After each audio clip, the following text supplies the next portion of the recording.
Now we are starting the second chapter of 11th Bio NCERT book, that is Biological Classification. वही topic होगा, लेकिन अपन ने module में इसका थोड़ा सा नाम चेंज किया है. पढ़ेंगे वही, बस थोड़ा सा तरीका चेंज है और कुछ नहीं. In module we will study the same topic by the heading history of taxonomy. मतलब टेक्सोनॉमी में वो कौन कौन से साइंटिस्ट हुए हैं, उन्होंने क्या क्या काम किया, थोड़ा सा इसको लेकर के अपन बिल्कुल उसी टॉपिक पर आ जाएंगे, एनसीईआरटी के सीक्वेंस में आ जाएंगे. तो अपने पास टॉपिक वही है, बायोलॉजिकल क्लासिफिकेशन, और उसको अपन थोड़ा सा मॉड्यूल के अकॉर्डिंगली लेकर के चल रहे हैं. History of taxonomy. और अगर हिस्ट्री का मतलब समझे तो जानते ही आप, स्टार्टिंग से जितना अपन जान पाए हैं उतना सा. तो सबसे पहले हिस्टोरिकल बैकग्राउंड में अगर अपन जाएं तो बहुत बड़े साइंटिस्ट उस ज़माने के जो करीब आज से 2500 साल पहले थे, नाम है एरिस्टोटल. यस, पहले भी मैंने आपको बताया इनके बारे में. 384 BC, आज से करीब 2500 साल पहले की बात है, जब पहली बार इन्होंने बायोलॉजी को पढ़ना शुरू किया, यानी लाइफ की स्टडी स्टार्ट की.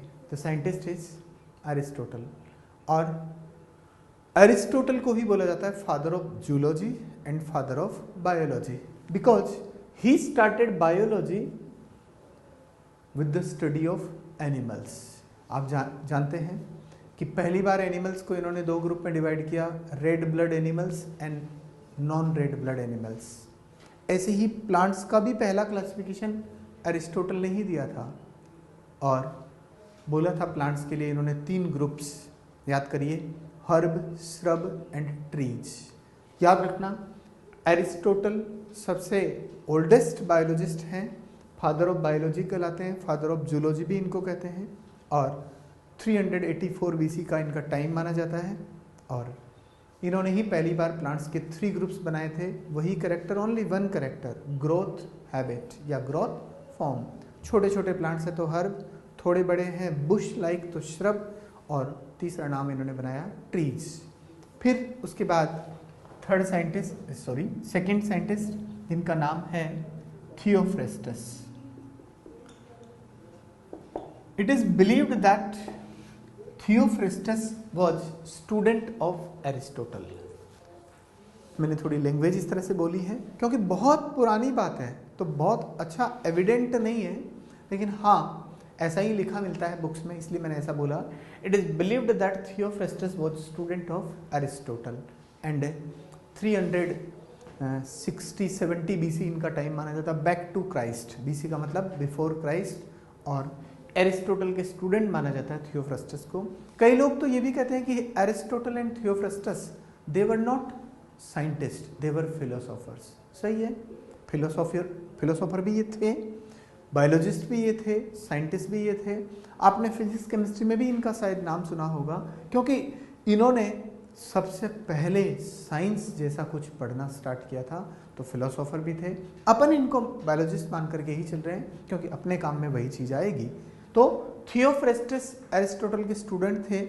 इनको बोला जाता है फादर ऑफ बॉटनी. पूरे वर्ल्ड में प्लांट्स की स्टडी की स्टार्टिंग किन्होंने की, उनका नाम है Theophrastus. That's why he is regarded as father और फाउंडर ऑफ बॉटनी. बॉटनी की पहली बुक लिखने वाले साइंटिस्ट थियोफ्रेस्टस थे, और वो फर्स्ट बुक थी हिस्टोरिया प्लांटेरम, और उस बुक में इन्होंने प्लांट का क्लासिफिकेशन लिखा था. और Theophrastus divided plants into 4 groups on the basis of one character only, and the same character he used. What is that? Growth habit. वही herb, undershrub, shrub and trees. यानी पहले वाला जो 3 ग्रुप्स का क्लासिफिकेशन था, उसी को थोड़ा और अच्छा किया. क्या क्या ग्रुप बनाए? एक तो बनाया herb, दूसरा undershrub, और तीसरा बनाया shrub, and the last is of trees. इन्होंने वही करेक्टर काम में लिया, ग्रोथ हैबिट, जिनकी हाइट 0 to 4 फीट है तो हर्ब्स, और अगर 4 to 8 फीट हाइट है तो अंडर श्रब्स, और 8 to 12 फीट हाइट है तो श्रब्स, और मोर देन 12 फीट हाइट है तो उनको कहा गया ट्रीज। यानी यूं देखा जाए तो पहले वाला जो एरिस्टोटल का क्लासिफिकेशन था उसी को थोड़ा अच्छा किया, किन्होंने किया? थियोफ्रास्टस ने। बट एक करेक्टर पर बेस्ड इनका क्लासिफिकेशन कहलाएगा आर्टिफिशियल क्लासिफिकेशन। याद करिए मैंने बताया था कि एरिस्टोटल ने और थियोफ्रास्टस ने जो क्लासिफिकेशन दिया था वो एक करेक्टर, दो करेक्टर पर बेस्ड है, that's why the classification is regarded as artificial. Theophrastus ने प्लांट का एक और क्लासिफिकेशन लिखा, बताया, और उन्होंने प्लांट्स के 3 ग्रुप बनाए, एनुअल, बाइनियल एंड पेरिनियल। और इन्होंने यहां पर भी केवल एक ही करेक्टर काम में लिया, लाइफ स्पैन। ऐसे प्लांट्स जिनकी जिंदगी एक सीजन यानी 0 to 6 मंथ, बस एक सीजन में वो सारी अपनी लाइफ पूरी कर लेते हैं, तो एनुअल प्लांट्स। और जो करीब 2 सीजन यानी 1 ईयर पूरा जिंदा रहते हैं लगभग, उनको कहा गया बाइनियल। फर्स्ट सीजन में वो करते हैं अपनी वेजिटेटिव ग्रोथ यानी रूट स्टेम लीफ की ग्रोथ, और सेकेंड सीजन उनका रिप्रोडक्टिव ग्रोथ का होता है जिसमें वो फ्लावर बनाते हैं, फ्रूट बनाते हैं, और ऐसे प्लांट्स को कहा गया बाइनियल। और ऐसे प्लांट जो कई सालों तक जिंदा रहते हैं, मोर देन 1 ईयर जिंदा रहते हैं, उनको बोलते हैं पेरिनियल। तो प्लांट्स का 2 क्लासिफिकेशन, एक हर्ब, अंडर श्रब, श्रब और ट्री वाला, और दूसरा एनुअल, बाइनियल और पेरिनियल। 2 क्लासिफिकेशन देने वाले साइंटिस्ट कौन थे? थियोफ्रास्टस। और इस क्लासिफिकेशन फर्स्ट वाले में भी एक ही करेक्टर काम में आया, और सेकेंड क्लासिफिकेशन में भी एक ही करेक्टर काम में आया। यानी अपन को कहना होगा कि these classifications are artificial classifications. और ध्यान देना, द नेक्स्ट इज बहुत बड़े साइंटिस्ट जिनका नाम है केरोलस लीनियस। याद करिए मैंने पहले भी कहा था कि स्वीडन के साइंटिस्ट थे, कार्ल वॉन लिने इनका नाम था। बाइनोमियल सिस्टम के बाद या लैटिन लैंग्वेज को यूज करके जो इन्होंने बाइनोमियल सिस्टम दिया था उसकी वजह से इन्होंने अपना नाम कार्ल वॉन लिने से केरोलस लीनियस कर लिया। और याद करिए स्पीसीज प्लांटेरम बुक में इन्होंने प्लांट्स का नोमेनक्लेचर लिखा था, सिस्टेमा नेचुरी बुक में इन्होंने एनिमल का नोमेनक्लेचर लिखा था, और याद करिए एक बुक और मैंने बताई थी Genera Plantarum, it was also written by Carolus Linnaeus, उसमें उन्होंने लिखा था प्लांट्स का क्लासिफिकेशन। केरोलस लीनियस जितना बड़ा टैक्सोनॉमी के फील्ड में हुए हैं उतना बड़ा, उतने पुराने ओल्ड साइंटिस्ट और कोई नहीं हुए। He is regarded as father of taxonomy, father of plant taxonomy, father of animal taxonomy, and because he gave binomial system also, that's why he is also regarded as father of binomial system and father of classification science also. याद करिए the word systematics was also given by Carolus Linnaeus, that's why he is also regarded as father of systematics. एक बार फिर मैं बोलता हूँ, father of taxonomy, plant taxonomy, animal taxonomy, classification science, systematics and binomial system, इन सब के पापा एक ही हैं, फादर एक ही है, नाम है केरोलस लीनियस। बहुत बड़े साइंटिस्ट टैक्सोनॉमी के फील्ड में हुए and he also gave the 2 kingdom system. याद करिए सारे ऑर्गेनिजम्स को पहले केवल 2 ही किंगडम्स में डिवाइड किया गया था and 2 kingdom system was given by Carolus Linnaeus. Carolus Linnaeus ने ऑल ऑर्गेनिजम्स को 2 किंगडम में डिवाइड किया था। याद करिए एक तो प्लांटी और दूसरा Animalia, and these 2 kingdoms were made on the basis of cell wall. अगर सेल वॉल है तो कहा गया प्लांटी, और सेल वॉल नहीं है तो कहा गया एनिमेलिया। और इस केवल एक कैरेक्टर के बेस पे उन्होंने क्लासिफिकेशन दिया और उसको कहा जाता है 2 किंगडम सिस्टम। और कैरेक्टर केवल एक ही काम में आया तो फिर एक बार कहेंगे, क्या कहेंगे? Artificial classification. सारे ऑर्गेनिज्म को 2 किंगडम में डिवाइड किया लीनियस ने, प्लांटी एंड एनिमेलिया। कैरेक्टर एक ही काम में आया, सेल वॉल है तो प्लांटी, नहीं है तो एनिमेलिया। अब इस कैरेक्टर के बेस पर उन्होंने देखा आगे तो एल्गी, फंजाई, प्लांट्स जिनमें सब में सेल वॉल है वो सब आ गए कहाँ पर, प्लांटी में। बैक्टीरिया वो प्रोकैरियोट्स हैं वो भी आ गए कहाँ पर, प्लांटी में।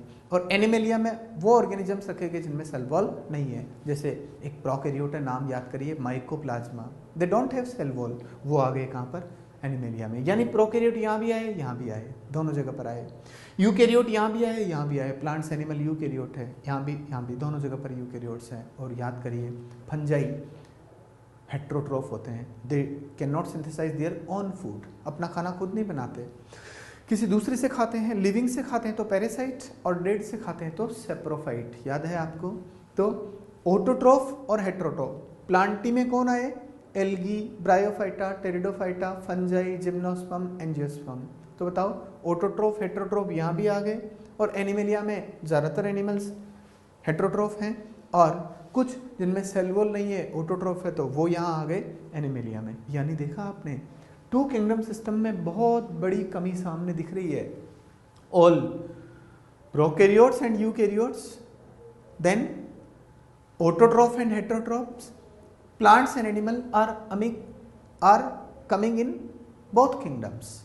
यही नहीं, ऑटोट्रोफ हेट्रोट्रोफ एक साथ आ गए, प्रोकैरियोट यूकैरियोट एक साथ आ गए, यूनिसेलुलर मल्टीसेलुलर भी एक साथ आ गए, यहां भी आ गए और यहां भी आ गए, क्योंकि कैरेक्टर यहां पर केवल एक ही काम में लिया गया, सेल वॉल।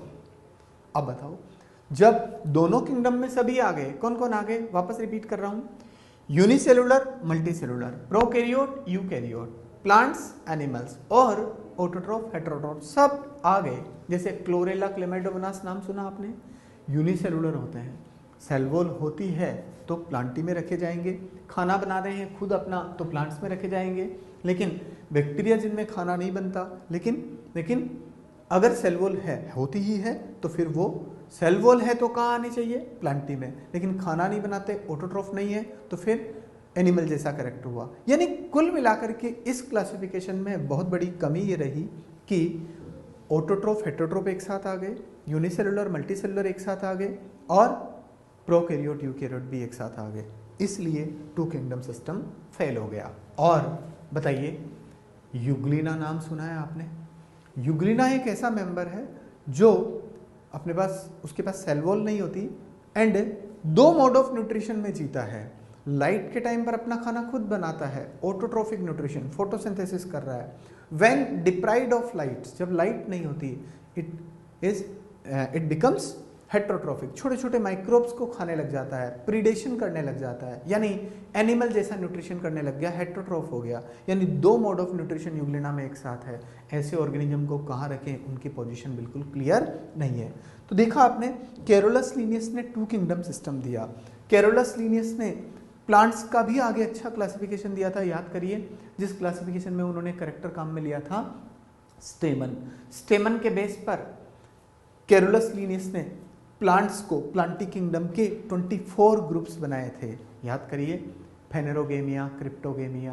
क्रिप्टोगेमिया में उनको रखा जिनमें स्टेमन नहीं होता, और फेनेरोगेमिया में स्टेमन होता है, और उसके 23 ग्रुप्स बनाए। तो कुल मिलाकर के बहुत अच्छा काम स्टार्टिंग के लेवल पर, यानी ईयर वाइज अगर अपन बात करें तो 1750s का टाइम है, यानी आज से करीब 270 ईयर्स बैक की बात है, बहुत पुरानी बात है। तो उस समय ऐसा काम होना रियल में बहुत ही ज़्यादा बड़ी बात मानी जाएगी, साइंटिफिक बात मानी जाएगी, लेकिन हाँ बहुत सारी उसकी कमियां थी। आपने देखा टू किंगडम सिस्टम की बहुत सारी डीमेरिट्स हैं। एक बार मैं आपको डीमेरिट रिवाइज करा देता हूँ। प्रोकैरियोट और यूकैरियोट एक साथ आ गए, यूनिसेलुलर मल्टीसेलुलर एक साथ आ गए, और ऑटोट्रोफ भी वही आ गए जहाँ हेट्रोट्रोफ है। इसी वजह से two kingdom system became इनएडिक्वेट।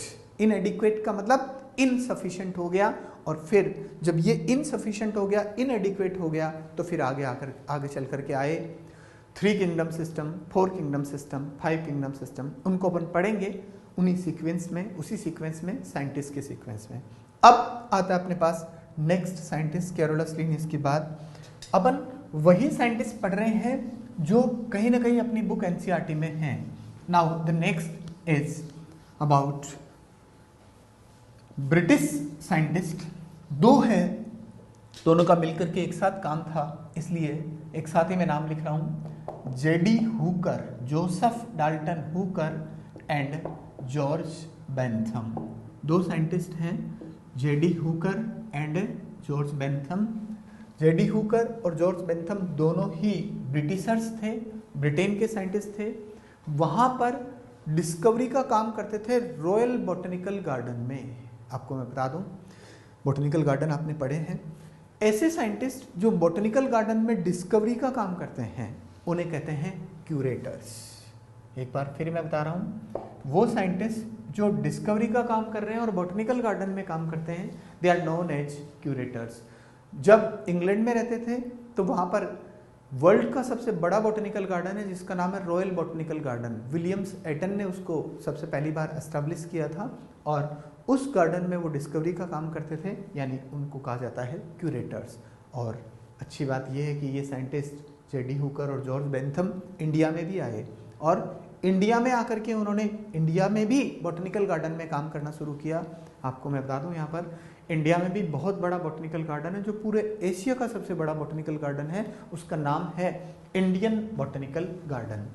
Indian botanical garden Howrah में है, कोलकाता, इंडिया में। इंडियन बॉटनिकल गार्डन हावड़ा जानते हैं आप, कोलकाता के पास में एक शहर जिसका नाम हावड़ा, और हावड़ा में इंडियन बॉटनिकल गार्डन जो है इतना बड़ा बॉटनिकल गार्डन है कि उससे बड़ा पूरे एशिया में कोई बॉटनिकल गार्डन नहीं है। उस बॉटनिकल गार्डन में ये अगेन वही डिस्कवरी का काम करने लगे। इनका नाम इसीलिए कहा जाता है देवर क्यूरेटर्स। याद रखना, इंग्लैंड में रॉयल बॉटनिकल गार्डन में डिस्कवरी का काम करते थे, इंडिया में ये लोग इंडियन बॉटनिकल गार्डन में डिस्कवरी का काम करते थे। गार्डन में डिस्कवरी करने वालों को कहा जाता है क्यूरेटर्स। देन इन दोनों साइंटिस्ट ने मिल करके इंडिया के प्लांट्स पर भी बुक लिखी और बाहर दूसरे कंट्रीज के प्लांट्स पर भी बुक लिखी, और जो बुक इन्होंने लिखी उसका नाम है जेनेरा प्लांटेरम। याद रखना, ये बुक पहले भी आपने पढ़ी है। पहले मैंने आपको ऐसी बुक ये नाम बताया है लिनियस के टाइम पर। Linnaeus road his classification of plants in the book Genera plantarum. The heading is again same, याद करिए, वही हेडिंग जो लिनियस की बुक का था वही यहाँ पर हेडिंग है। बेटा ध्यान देना, but books are different. Linnaeus की लिखी हुई जेनेरा प्लांटेरम में सारे प्लांट्स का क्लासिफिकेशन था, but the book Genera Plantarum written by Hooker and Bentham, short में मैं इनको बोलूंगा बेंथम एंड हुकर की जो बुक जेनेरा प्लांटेरम है उसमें केवल सीडेड प्लांट्स का क्लासिफिकेशन है। Only classification of seeded plants. ऐसे प्लांट्स जिनमें सीड बनते हैं उनको इन्होंने नाम दिया स्पर्मेटोफाइटा। आप समझना, there is a word in Greek language spermos, इसका मतलब होता है सीड, और दूसरा फाइटा यानी होता है प्लांट्स, यानी seed producing plants. George Bentham and Hooker इन्होंने सीड बनाने वाले प्लांट्स को एक डिवीजन में रखा, डिवीजन का नाम इन्होंने दिया स्पर्मेटोफाइटा। शायद आपको एक बात और यहाँ पर याद आ रही होगी, phyta is the suffix for division, बताया था मैंने आपको। तो स्पर्मेटोफाइटा क्या है, एक डिवीजन का नाम है, एंड स्पर्मेटोफाइटा में सब में सीड बनेगा, और सीड बनाने वाले शायद आप जानते हैं दो ही प्लांट्स होते हैं, जिम्नोस्पर्म और angiosperm. I am repeating, in the book Genera Plantarum which was written by Linnaeus, classification of algae, bryo, pterido, gymno, angio, everything, सारे प्लांट्स का क्लासिफिकेशन उस बुक में था, जिस बुक में उसका भी नाम जेनेरा प्लांटेरम था, बट वो बुक लिखी थी किसने, लिनियस ने। तो आपको ध्यान में रखना है, दोनों अलग अलग साइंटिस्ट की बुक्स हैं, बुक्स का नाम सेम है, बट बुक्स में जो मैटर लिखा हुआ है वो डिफरेंट है। यहाँ बुक का नाम जेनेरा प्लांटेरम और लिनियस की बुक का नाम भी है जेनेरा प्लांटेरम। इस बुक में which was written by Hooker and Bentham, it has only the classification of seed plants, and he made a group of seed plants. They named the group as spermatophyta. Spermatophyta word का meaning स्पर्मोस यानी seed, phyta यानी plants. अब देखिए ये एक division है, इसको उन्होंने 3 क्लास में डिवाइड किया। पहली क्लास इन्होंने बनाई डाइकोटाइलिडोनी, दूसरी बनाई gymnospermae, and the third is मोनोकोटाइलिडोनी। आप देख सकते हैं हर एक क्लास के नाम के आगे एक सफिक्स आ रहा है AE. Here the AE is representing the suffix of class. 3 classes are there. पहली डाइकोटाइलिडोनी, दूसरी gymnospermae and third is monocotyledonae. बेटा you know dicot and monocots, these are angiosperms and these are gymnosperm. ये dicot है, ये monocot है, ये angiosperm है, ये जिम्नोस्पर्म है. इन डाइकोटाइलिडोनी में 2 कोटिलिडन्स होते हैं. यहाँ पर जिम्नोस्पर्म में जो सीड्स होते हैं they are naked seeds, and monocotyledonae में जो सीड होते हैं उसमें एक ही कोटिलिडन होता है. इसको अपन डिटेल में आगे भी पढ़ेंगे बाद में. अभी आप इतना समझिए, इनके सीड में 2 कोटिलिडन, इनके सीड में एक ही कोटिलिडन, और इनके सीड में कोटिलिडन की बात अलग है, बट यहाँ पर ये ध्यान रखना है कि they are naked seeded plants. इनमें सीड नेकेड होते हैं क्योंकि इनमें ओवरी नहीं बनती. तो तय हो गया, इनमें ओवरी बनेगी, इनमें ओवरी बनेगी, तो ओवरी में सीड बनेंगे, ओवरी में सीड बनेंगे, और इनमें सीड में 2 कोटिलिडन, इनमें 1 कोटिलिडन, और ये है नेकेड सीडेड प्लांट्स. इनको आगे उन्होंने फर्दर डिवाइड किया, जैसे पॉलीपेटली, ऐसे ही गेमोपेटली.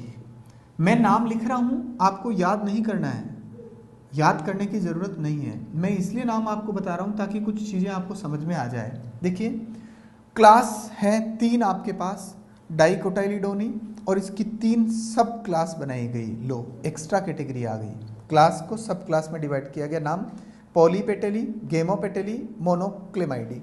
इसी तरह से जिम्नोस्पर्मी में 3 फैमिलीज इंक्लूड की गई, और इधर मोनोकोटाइलिडोनी में भी 34 फैमिलीज इंक्लूड की गई. और मोनोकोटाइलिडोनी में जो ये क्लासेस हैं, सॉरी सब क्लासेस हैं, इनमें कुल मिलाकर के 165 फैमिलीज. एक क्वेश्चन यहाँ पर बनता है, बताइए कुल मिलाकर के कितनी फैमिलीज का क्लासिफिकेशन हो गया? 165 प्लस 3 प्लस 34, यानी टोटल कुल मिलाकर के 202 फैमिलीज का क्लासिफिकेशन किन्होंने दिया? बेंथम एंड हुकर ने. देन उनमें से ये एंजियोस्पर्म है, ये एंजियोस्पर्म है, तो बताइए 165 plus 34, 199 families are of angiosperm and only 3 families are of gymnosperm. Total 202 families were classified by the Bentham and Hooker, and out of which 199 families were of angiosperm. क्योंकि ये एंजियोस्पर्म है, ये angiosperm है. You know angiosperms are also known as flowering plants. 3 families are only in the gymnospermae. अब classification मैंने कहा आपको याद नहीं करना, बट इस क्लासिफिकेशन की क्या अच्छी बात है, क्या कमियां हैं, क्या अच्छाइयां हैं. इट मीन्स क्या मेरिट्स है और क्या डीमेरिट्स हैं. अब वो आपको थोड़ा समझना है. हाँ बताइए, मेरिट्स और डीमेरिट तभी तो समझ में आएगी जब आपको थोड़ा सा इसके बारे में आइडिया होगा. तो सुनिए, मैं आप रिपीट कर रहा हूँ कि ये सारा आपको याद करने की जरूरत नहीं है, लेकिन हाँ इनके क्लासिफिकेशन की मेरिट और डीमेरिट आपको समझनी है, और उसको समझने के लिए मैंने थोड़ा सा आपको एक इंट्रोडक्शन दिया about the classification given by Hooker and Bentham. आपको मैं बता दूं, पहले ये क्लासिफिकेशन डिटेल में अपने सिलेबस में था, अब नहीं है, आपको याद नहीं करना, लेकिन हाँ मेरिट्स एंड डीमेरिट समझनी है. तो सबसे पहली मेरिट आपके सामने दिख रही है. आप बताओ, many characters are being used.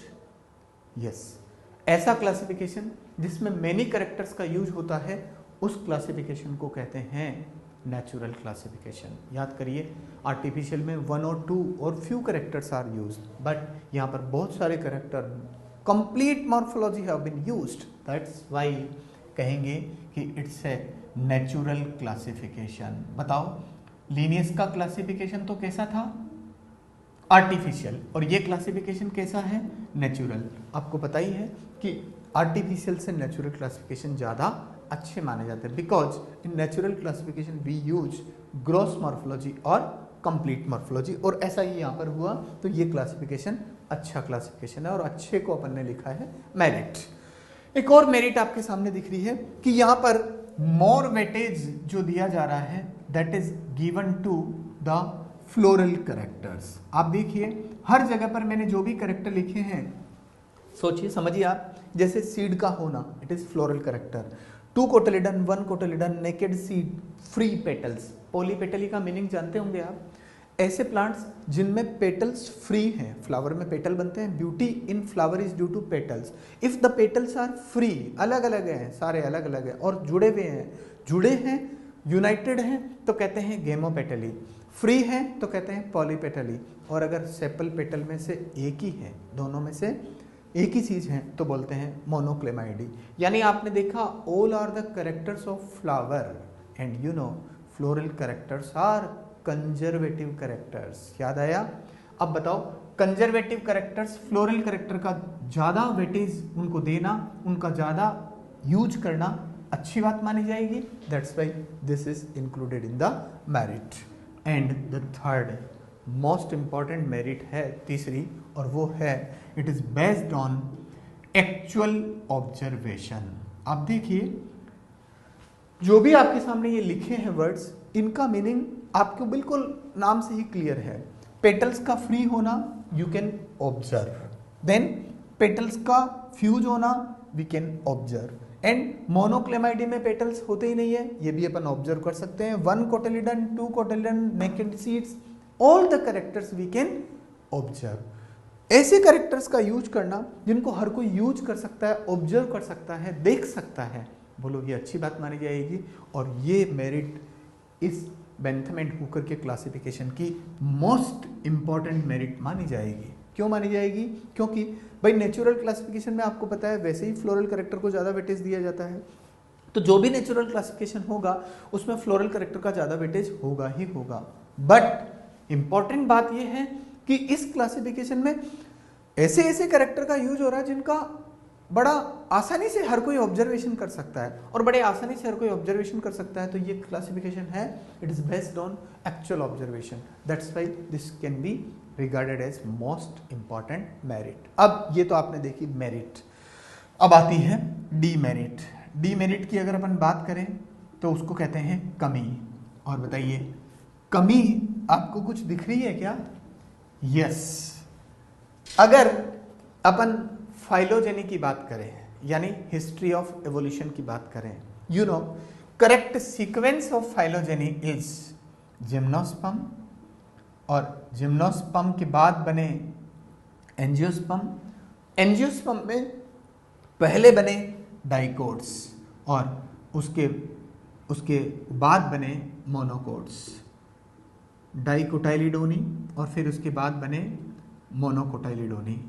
यह है करेक्ट सीक्वेंस ऑफ इवोल्यूशन। अब मुझे बताइए क्या इसी करेक्ट सीक्वेंस ऑफ इवोल्यूशन को यहाँ पर यूज हुआ है क्या? नहीं। आप देखिए यहाँ पर पहले डाइकोट आया, फिर जिम्नो आया, या फिर उसके बाद आया मोनोकोट। इट मीन्स दो की पोजीशन गलत है। आप देखिए करेक्ट सीक्वेंस ऑफ फाइलोजेनी देखा जाए तो जिम्नोस्पर्म यहाँ होना चाहिए और डाइकोट यहाँ होना चाहिए, यानी दो की पोजीशन गलत है। लेकिन एक अच्छी बात दिख रही है, फिर भी मोनोकोटाइलिडोनी की पोजीशन सही है। याद रखना बेंथम एंड हुकर का क्लासिफिकेशन फाइलोजेनेटिक क्लासिफिकेशन नहीं है। This is not phylogenetic classification. Means ये क्लासिफिकेशन अच्छा है, नेचुरल है, फ्लोरल कैरेक्टर को ज्यादा वेटेज दे रहा है, एक्चुअल ऑब्जर्वेशन पर बेस्ड है, ये इसकी अच्छाइयाँ हैं, ये इसके मेरिट्स हैं। बट इस क्लासिफिकेशन की सबसे इंपॉर्टेंट डीमेरिट ये है कि फाइलोजेनी वाज नॉट यूज्ड। अब आपके माइंड में सवाल आएगा कि फाइलोजेनी क्यों यूज नहीं हुई? क्योंकि उस समय नॉलेज ही नहीं था। जब आपके पास नॉलेज बढ़ा, ह्यूमन के पास, इंसान के पास जब नॉलेज बढ़ा, तब जाके फाइलोजेनी को यूज करना शुरू किया। लेकिन कोई बात नहीं, इवन देन फाइलोजेनी यूज नहीं हुई, फिर भी बहुत सारी अच्छी बातें अपन ने इसमें देखी। तो बताइए मेरिट 3 है, 3 में से सबसे इंपॉर्टेंट मेरिट है एक्चुअल ऑब्जर्वेशन। डीमेरिट 1 है और वो है कि फाइलोजेनी का यूज नहीं हुआ। अगर फाइलोजेनी का यूज होता तो दो की पोजीशन को चेंज करना पड़ता, यानी दो की पोजीशन गलत है, डाइकोट और जिम्नोस्पर्म। जिम्नोस्पर्म की जगह डाइकोट आता, डाइकोट की जगह क्या आता? Gymnosperm. Means correct sequence is this, but this is not followed in the classification. That's why we will say the classification is natural but non-phylogenetic. Classification given by Bentham and Hooker, it's a natural classification but it is non-phylogenetic classification. अब last में एक conclusion वाली बात मैं बता दूं, क्योंकि आपने देखा इस क्लासिफिकेशन में एक्चुअल ऑब्जर्वेशन जिन कैरेक्टर का हो सकता है उनको यूज किया गया। That's why most of the herbaria and botanical gardens in the world have been arranged their plants or their members according to the classification given by Bentham and Hooker. I am repeating, the classification given by Bentham and Hooker is not phylogenetic. It means it is not the best classification. Even then, most of the herbaria or most of the botanical gardens have been arranged their plants according to this classification system, because this is of very much practical value, बहुत ज़्यादा इसकी practical value है, क्योंकि ऐसे ऐसे character का use हुआ है जिसको हर कोई आसानी से स्टडी कर सकता है. बट भूलना मत, classification given by Bentham is not the best classification. बाद में लेटर साइंटिस्ट आए, उन्होंने अच्छा क्लासिफिकेशन दिया, बेस्ट क्लासिफिकेशन दिया, यानी फाइलोजेनेटिक क्लासिफिकेशन दिया. बेंथम एंड हुकर का क्लासिफिकेशन फाइलोजेनेटिक नहीं है.